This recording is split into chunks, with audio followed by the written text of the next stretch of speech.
CTR engagement እንዲሁም ደግሞ reach እነዚህ ቃላቶች ምን እንደሆኑ ታውቃላችሁ?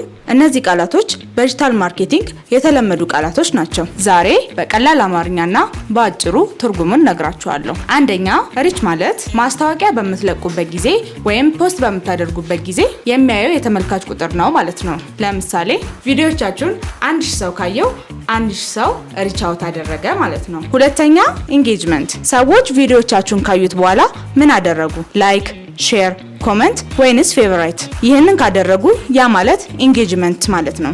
ይህ ማለት የይዘታችሁ ጥራት መለኪያ ማለት ነው። ሶስተኛው CTR ያ ማለት ክሊክ ስሩ ሬት። ይህ ማለት ደግሞ ከፖስታችሁት ፖስት ወይም ደግሞ ከታየው ማስታወቂያ ላይ ምን ያህል ሰው ሊንካችሁን ተጭኖ ገባ ማለት ነው። ለምሳሌ 100 ሰው አይቶ 5 ሰው ሊንካችሁን ቢጫን CTR 5% ሆኗል ማለት ነው። እነዚህን ማወቃችሁ ማስታወቂያችሁ ውጤታማ መሆኑንና ምን ላይ ማስተካከል እንዳለባችሁ ታውቃላችሁ ማለት ነው። ሌላ ያልገባችሁ ነገር ካለ ኮሜንት ላይ አስቀምጡልኝ፣ ካልሆነም ዴም አድርጉልኝ።